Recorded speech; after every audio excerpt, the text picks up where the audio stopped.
How to transcribe video to text.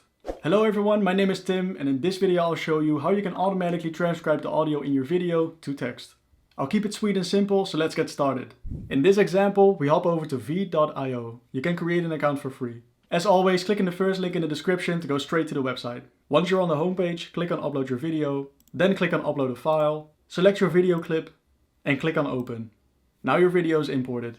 Now that your video is imported, we can easily transcribe the video. Simply go to Subtitles on the left hand side, then click on Auto Transcribe, choose the language you speak in your video, which is English in this case, then click on Start. After a short moment, your audio is transcribed to text, which turns into subtitles.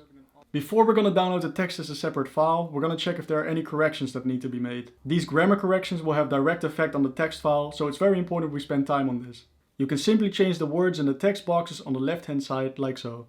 You can also edit the timestamps of the subtitles on the bottom timeline, but it doesn't have a direct effect on the text file. It would be relevant if you would like to download your subtitles as a separate SRT file, but in this video we're solely focusing on text. So once you're satisfied with the transcription, you can download the text as a separate text file. Easily hop over to Options in the left menu. On the Download Subtitles, select Text File. After that, click on the download button on the right to download the text file straight to your computer. And that's how you quickly and easily transcribe your video to text. To instantly transcribe your video to text, again, feel free to click on the first link in the description to go straight to the website. And that's it for this video. Thank you so much for watching and please give it a like if it helped you out and consider subscribing if you want to see more content like this. If you have any questions or a nice thing to say, feel free to leave a comment in the comment section so we can get back to you. Feel free to watch our other content on this channel for more tips and tricks. For now, again, thank you so much for watching. Have a nice day and see you later.